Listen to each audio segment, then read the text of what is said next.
Hello, LA. How are you? All right. So this little exercise in democracy launched the worldwide disclosure movement. There are now dozens of countries that are releasing their files. France has, Denmark has, New Zealand has, Chile has, Mexico has. The United Kingdom is starting to. Where's the United States? Land of the brave and the free. Well, we're lagging because the United States is the crown jewel of the secret government that's made all of us slaves on somebody's plantation. And we're all here to say it's time for an Emancipation Proclamation in 2011.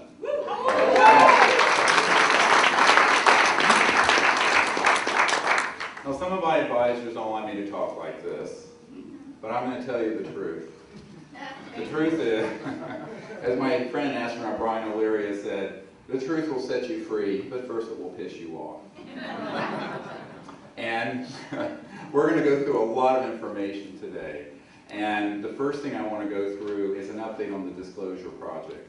Many of you know that since 1992, I have been providing briefings to senior members of the United States and other governments, the United Nations Secretary General, and people like that.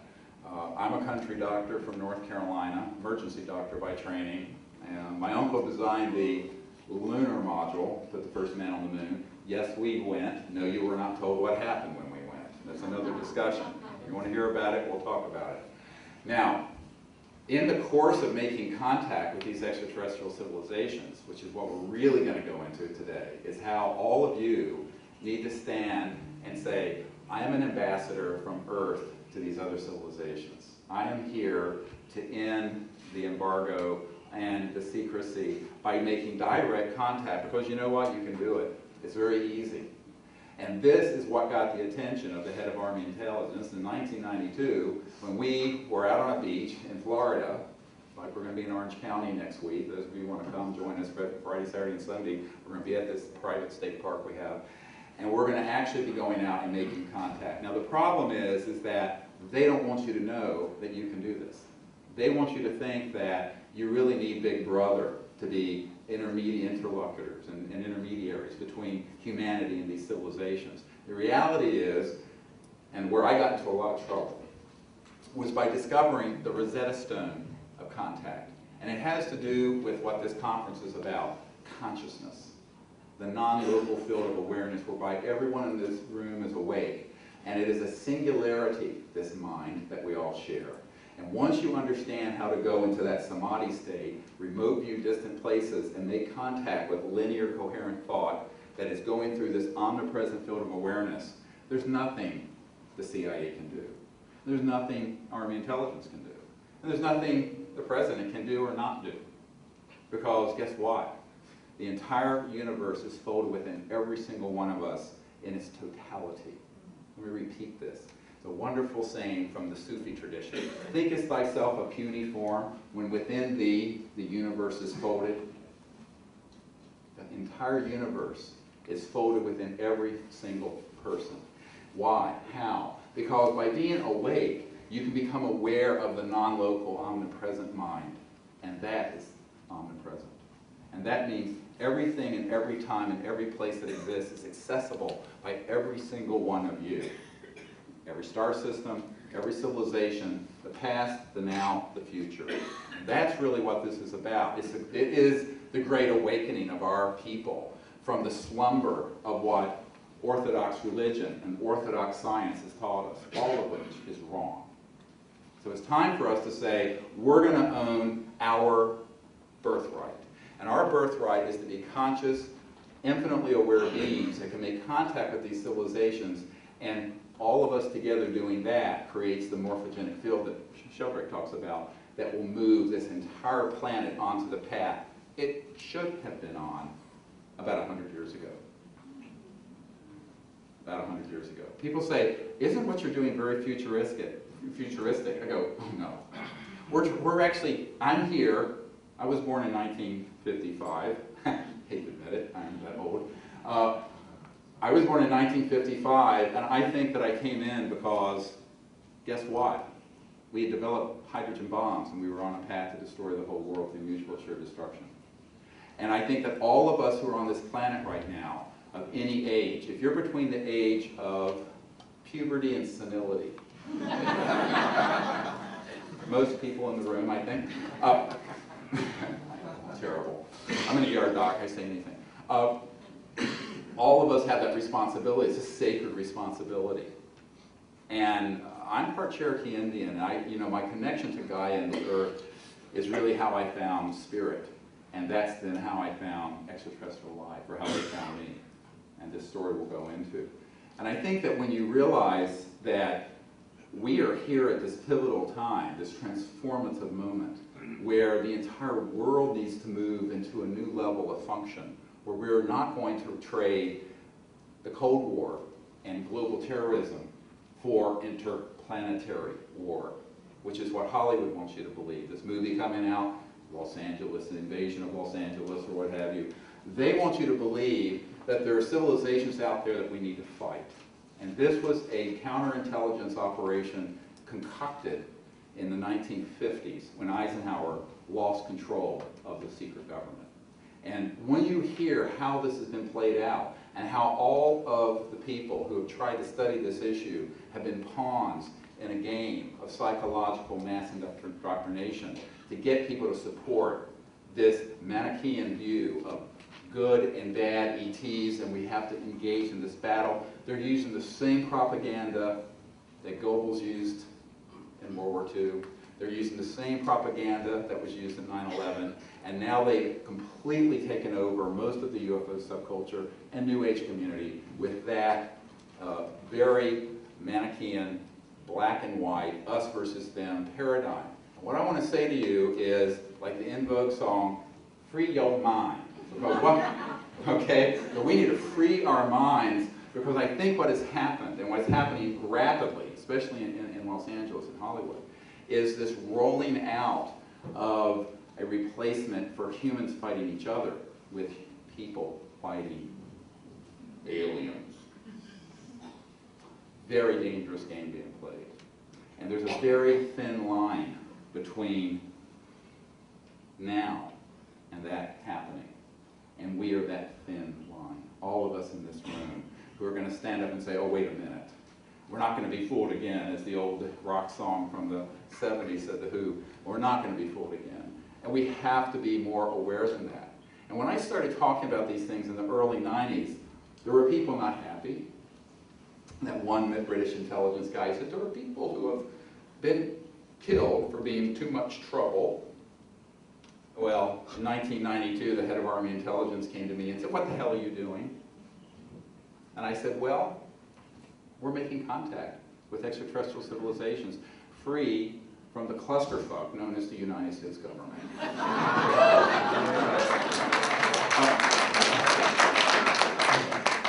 And he said, oh, well, wait a minute. You have no right. I said, to whom am I to get a certification?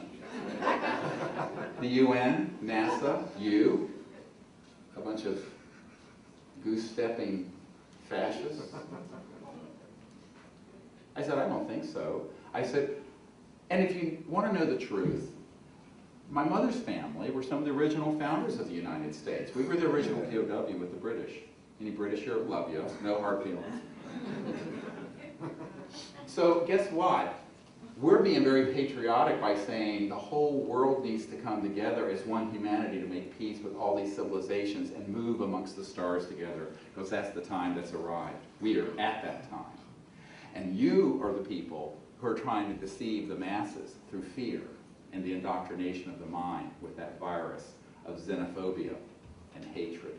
And I said, guess what? In the day it's going to be done, you have a lot of power and money, but you're not going to prevail. And I said this right to the face of the head of Army Intelligence. The following month, he offered me $2 billion, B, if I would shut up, just shut up, and do what he asked me to do. That's true. He then went to my wife and said, you know, all sorts of flattery and chicanery. There's a board, and your husband should be on that board. And da-da-da-da-da-da-da-da. And of course, my wife's a wonderful Jewish doctor's daughter from New Jersey, and she said, oh, he was such a nice man. I said, speaking with forked tongue. And I said, don't buy into it. I said, no, no, no, no. This was not nice. This is an attempt. So I basically said to him, no, not only no, but hell no, never. So we founded the Center for the Study of Extraterrestrial Intelligence in 1990 and began doing expeditions around the world in 1991, now for 20 years.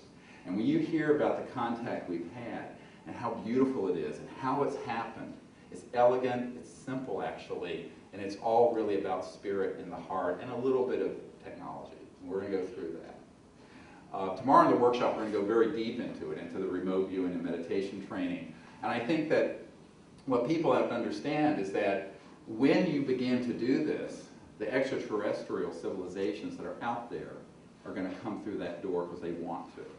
They're looking for people who are enlightened to make contact with them.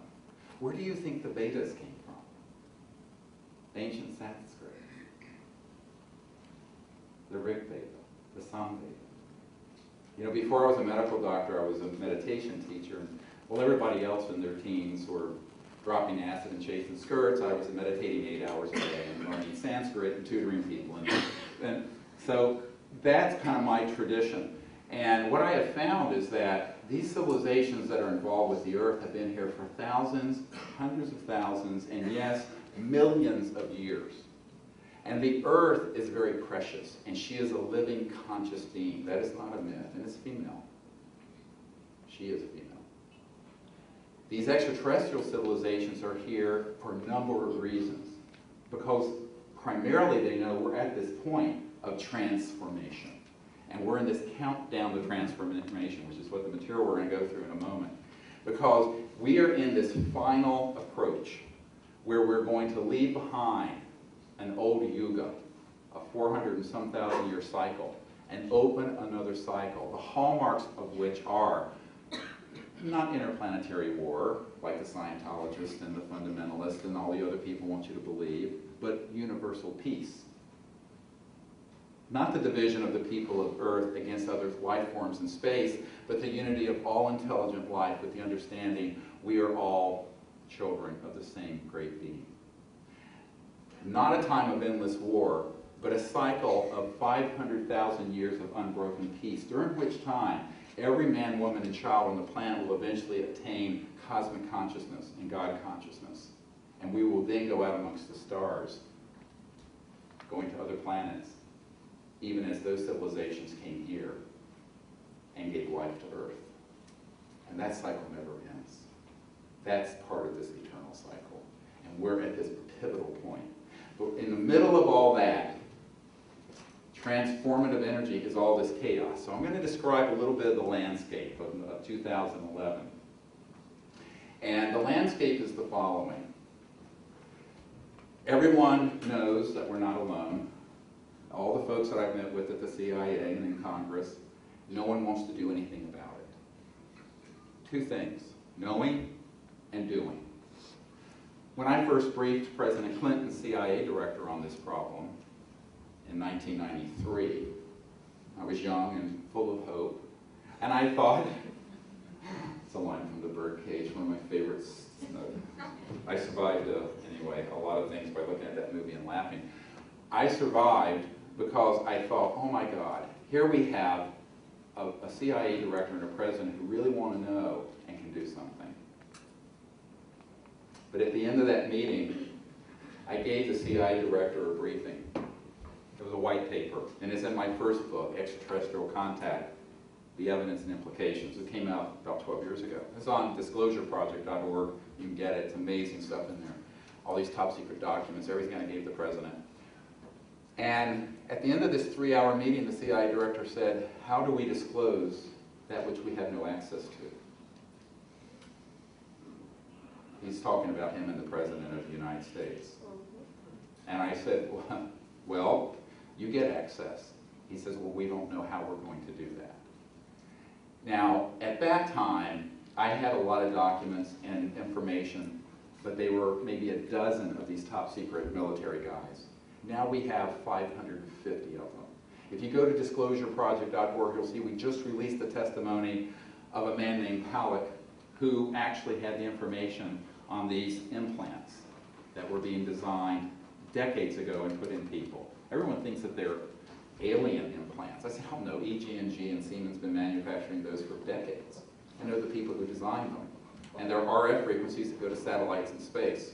And they're two-way because they not only monitor, but they also control. We get into this if you want to hear it. It's not a pretty story. So everything you know about this subject that you've read in books and seen in movies is wrong. And I'm going to try to share the truth, but it's going to upset some of you. And I apologize in advance. So the CIA director at the time, Woolsey, who's now basically gotten his ticket punched by Majestic, this group called Majestic that runs all the secret programs, he really didn't know what to do, and he was virtually in tears, and the president didn't know what to do. So, you know, I put all this material together thinking at the time, well, the president will take this bull by the horns and disclose this information, and most importantly, begin a diplomatic process to make peaceful contact with these civilizations.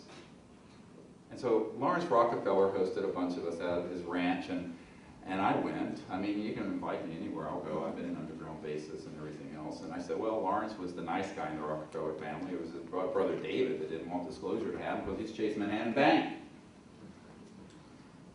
We'll get to this in a moment. But Lawrence was the philosopher of the family and went to Princeton with old man McDonald and McDonnell Douglas. And those guys worked with my uncle who designed the lunar module at Northrop Grumman. Grumman was the company. It was a small world in that circle. And Lawrence hosted them, and it was Hillary, our Secretary of State, who stood up and said, stop, we do not want to hear anything more about this. This is too dangerous. And in fact, a good friend of the president's came to my home, and we were having dinner, and there's a man who stayed a lot of time at the White House with the Clintons, and if you doubt any of this, the Associated Press released documents. You can go to our website and find it from the Clinton Library, and back then it was called Project Starlight. That was the code name for the briefings I was doing for the White House and the CIA Director of Congress. And what happened is that the president sent his guy to my home and said, look, they're very supportive of what you're recommending, but they're convinced that if the president does what you're asking, he will end up like Jack Kennedy. And I burst out laughing. Ha ha ha! I did. I thought he was making a joke. I mean, we're at the dinner table with my 4 young daughters. And he says, stop. We're not joking. I said, what? I didn't believe that at the time, honestly.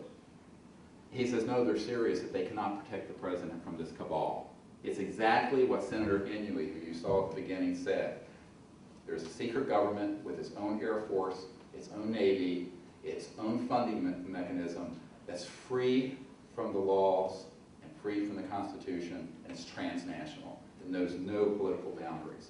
It's the invisible government. And that is not a conspiracy theory. That is a fact. And it's been brought out in many hearings. Now the question is, even Rumsfeld asked, where has the $2 trillion going that's missing out of the Department of Defense budget? Now this is Rumsfeld, not Abby Hoffman or some hippie. Okay, no, I'm sorry. You know, this is the frickin' Secretary of Defense said this right around 9/11. There are $2 trillion, $2,000 billion missing out of the Department of Defense. Well, it's gone exactly into what I deal with.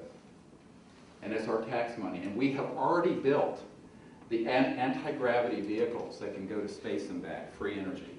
We've already built the generators that can run your house and car without pollution, without an electric bill, and without any global warming, and at zero cost once you put that motor in your vehicle.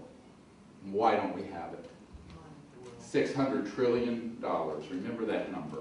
That's the amount of money tied up in the global petrodollar, commodities trading, Goldman Sachs derivatives, oil in the ground, coal in the earth, nuclear power plant, electric grid, all of that, $600 trillion.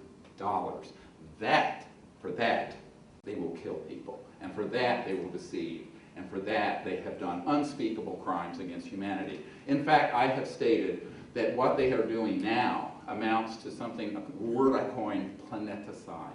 The deliberate killing of an entire biosphere with malice aforethought. And we have to stop it. All of us.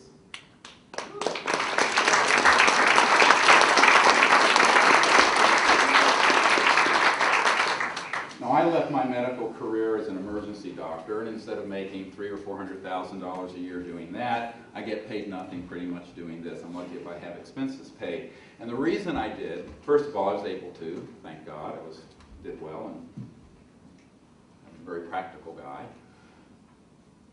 But I decided that Earth is now our patient. All of you who are healers in here, the Earth is our patient, and her 7 billion children. And I could spend the rest of my life taking care of heart attacks and car wrecks and stabbings and shootings and the gun and knife club, we used to call it.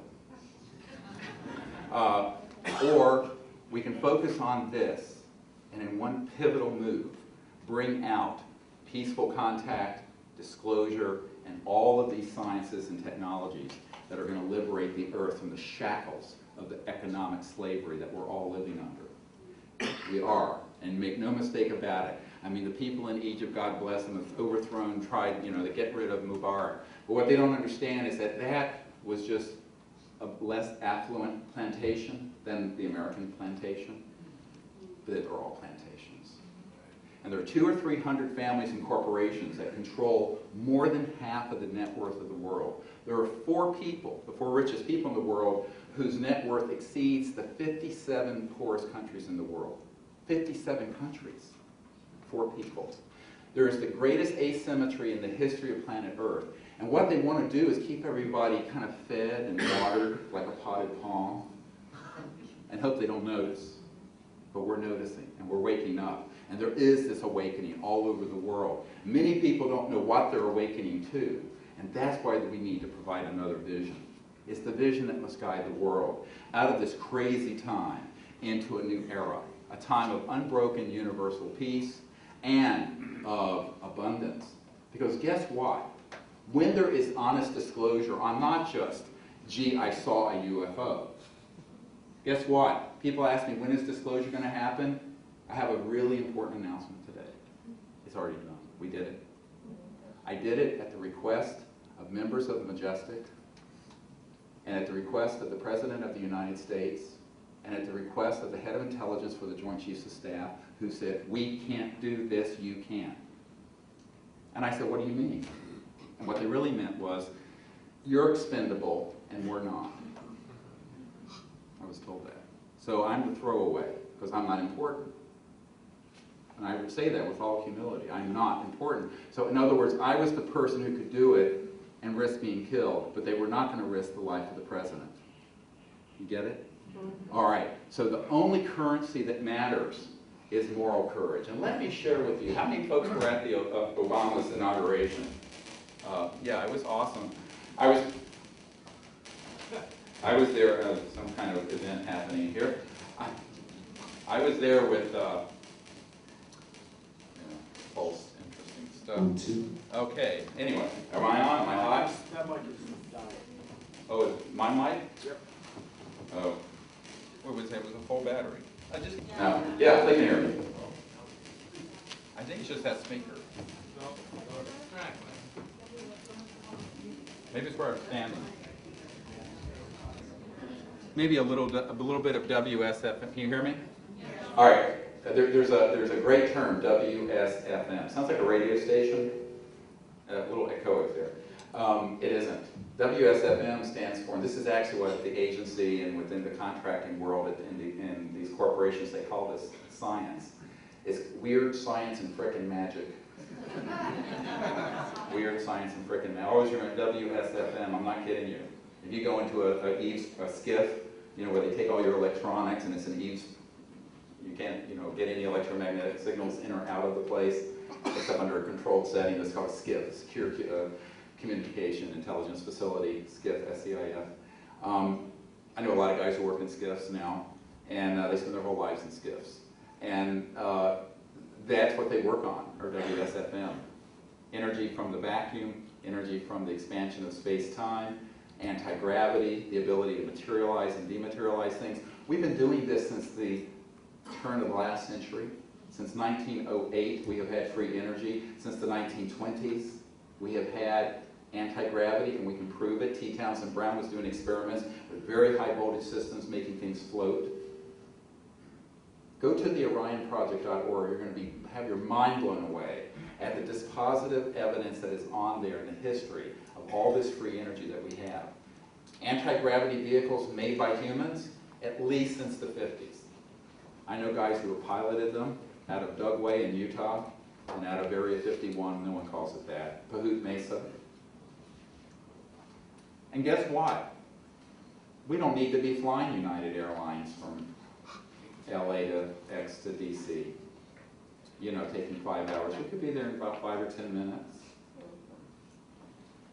Absolutely, faster than that actually. But, if any of this were to be released, including the healing technologies that we have that are WSFM, Weird Science and Frickin' Magic, that can regenerate a spinal cord or a limb or get rid of cancer and AIDS, we have this stuff. Guess what? That area of science is the forbidden city. And I wrote a book, my autobiography is called Hidden Truth, Forbidden Knowledge. Any filmmakers here, make that into a movie instead of this stupid April invasion of Los Angeles, and you really see something. And the point is that we do not need to have any of those things, but the courage that's needed to stand down a $600 trillion global behemoth that really runs the whole macroeconomy of the earth, this is difficult. This is really dramatic. You know, I thought when a child died in my arms was tough. This is really tough stuff. And serious, really serious stuff. So, when the president was inaugurated, I was there with some of my family, my wife, and one of my daughters, and we were there, you know, the Sunday before when Bono of U2 was playing, and Stevie Wonder, and there were a couple million people there, and on the Jumbotrons, there was a wonderful quote from Robert Kennedy, whose son I just met at Sundance a couple weeks ago, and mentioned to him a letter I have from Bobby Kennedy that he needs to have. And you need to have it too. I have so much stuff. I probably forget more than most people want to know about this stuff. Anyway, but look at this quote, the beautiful quote that Obama, you put up on all the Jumbotrons. 2 million people saw this. Few men are willing to brave the disapproval of their fellows, the censure of their colleagues, the wrath of their society. Moral courage is a rarer commodity than bravery in battle or great intelligence. Yet it is the one essential, vital quality for those who seek to change a world which yields most painfully to change. Robert Kennedy, 1966. Now, when Bobby Kennedy Jr. was at Sundance on the same stage I spoke at, and he was there with Harry Belafonte, and they were talking about a movie which he was supporting called The Last Mountain. Great documentary about how the last mountain, big mountain in West Virginia, is about to be blown up with what they call MTR, mountaintop removal, so they can scour that last bit of coal. 50% of our electricity is coming from coal still, friends, like in the 1800s. And I turned to Bobby Kennedy and I said, look, I have a letter, but I said, also, we have the solution, and it's what your dad and your uncle died trying to get out. And that is free energy, and it's all based on the science behind UFOs. Now, this means that you've got to take this on in a very wise way. It's playing chess in 38 dimensions. So what I did to stay alive and get this far, not that I'm attached to life, because when I was 17 I died and had a near-death experience, and it was beautiful and wonderful. Anyway, so here I am. What I think that you have to remember is that we have to first have the masses and millions of people know the truth, and then take action to change the reality. When the people lead, the leaders belatedly will follow. Very rarely do leaders, political, wealthy, connected leaders, take the charge in something where they're going to have to take on the folks who are putting the butter on their bread. All right? So this is the problem in Washington and on capitals throughout the world and in large corporations and with very wealthy people I've met with, people who are billionaires, is that even the ones who want to see this happen will say, yes, but it's too dangerous and I don't think I can do it. Or there are people who are senators who have told me, I'm just a senator on the Senate Intelligence Committee. I said, just a senator? You're one of 100 people in the upper chamber of the most powerful government in the world, allegedly. And you took an oath to uphold and defend the Constitution of the United States. And I'm giving you prima facie evidence that there is a rogue, illegal, out-of-control group that is keeping this secret and is destroying the earth by doing so. I said, what are you going to do about it? And invariably they will say, well, this is too big of a fish for me to reel in. In fact, the Honorable Paul Hellyer, the former Minister of Defense of Canada, I've been working with for a number of years, found out about disclosure, got very involved, and he went to a senator in Canada who was on the military committee for Canada. And the guy said, you know what, I've got a 5-pound line, and you're asking me to reel in a 2,000-pound whale. I can't do it. So what I have found is that everyone wants to know, nobody wants to act or do. And this is where we come in, the people. Because unless you own $1 trillion oil field, you have the ability to be awake, you have the ability to make contact, and you have the ability to network disclosure to everyone you know. Because if you go to disclosureproject.org, you're going to see dozens. We have 110 of these top secret witnesses in digital videotape. We have thousands of government documents. We have dispositive proof of the existence of these sciences and technologies which are being criminally withheld from the people of the earth, never mind from the Americans who have paid $2 trillion to develop them. And it is really time for us to take matters now into our own hands, we the people. We the people. If we really know what that means, that's what we can do. I want to share with you something that most people think is a joke. If you talk to your usual most of my families, Harvard, Stanford, Yale, blah, blah, blah. And, I call it the hidebound people who think they know everything because they have an Ivy League degree. No offense to any of you folks who are from that pedigree, but, they think their shit doesn't stink because they have a degree from Harvard. And, I got news for them. They're usually the last to know. Listen to this. This was just released from the American Federation of Scientists, a mainstream scientific organization. And this is a report from their head of government secrecy, okay? And I'm going to quote just briefly. There were 5,135 inventions that were under secrecy orders at the end of fiscal year 2010. The U.S. Patents and Trademark Office told Secrecy News last week. This includes something from 1991 that was a solar generator, photovoltaic, and this is quoting, that would have gotten 20% more efficiency than a conventional solar cell. Not free energy, not anti-gravity, not dematerialization, none of that, just 20% more efficiency. This from one of the most mainstream scientific organizations in the United States. It's at the orionproject.org. Go look it up. It's there. I'm not making this up. Why? Because the price point for coal and oil would have been overtaken by solar if they had not slapped a secrecy order on that photovoltaic generator in 1971. So when people, it's great, we have a Prius and it's wonderful, but, let's face it, it's junk. And, no offense to Toyota, but relatively speaking, it's junk. What we ought to have under the hood of that vehicle is an electromagnetic generator accessing the zero-point free energy field where you never have to plug it in, you never have to charge it, you never have a power bill, and it runs and it runs and it runs. Electric motors can last 100 years, no problem, if they're made properly. And they have more torque and horsepower than a gas one, by the way.